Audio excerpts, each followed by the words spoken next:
Alors, on se retrouve ici et on va faire une partie où on va apprendre à utiliser du JavaScript avec du CSS. Alors, le langage JavaScript, c'est un langage très complet, plutôt complexe dans le sens où il va être utile dans beaucoup d'endroits différents.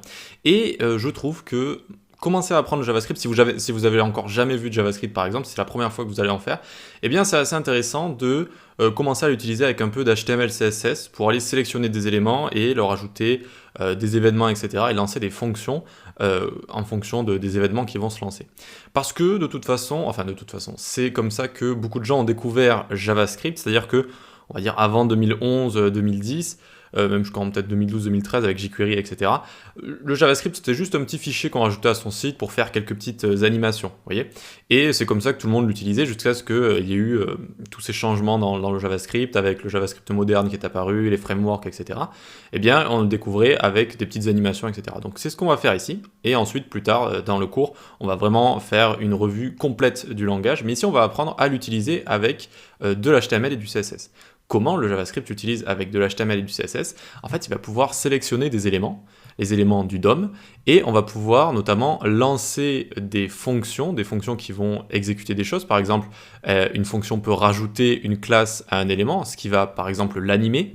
C'est ce qu'on appelle un class toggle. On va ajouter, enlever une classe, ça permet d'animer, ça permet de faire des fonctionnalités sympathiques. Et ça permet vraiment de manipuler le DOM et de rendre tout ça, on appelle ça dynamique, c'est-à-dire de rajouter des animations et des fonctionnalités.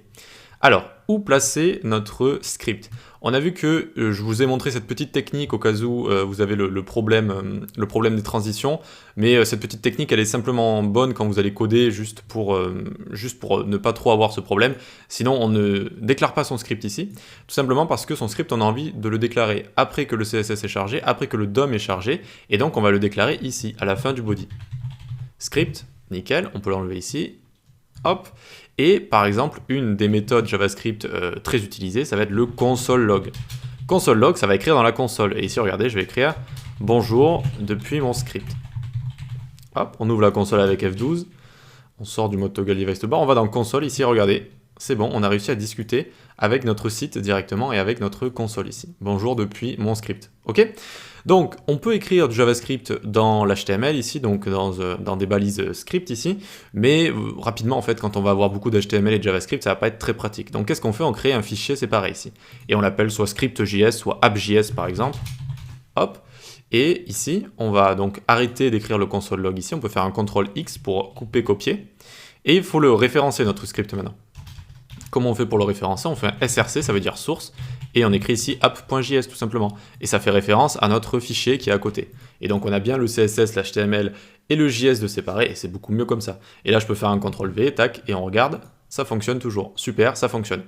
Allez, on va pouvoir passer dans la prochaine vidéo, à voir comment finalement sélectionner des éléments du DOM avec JavaScript. À tout de suite.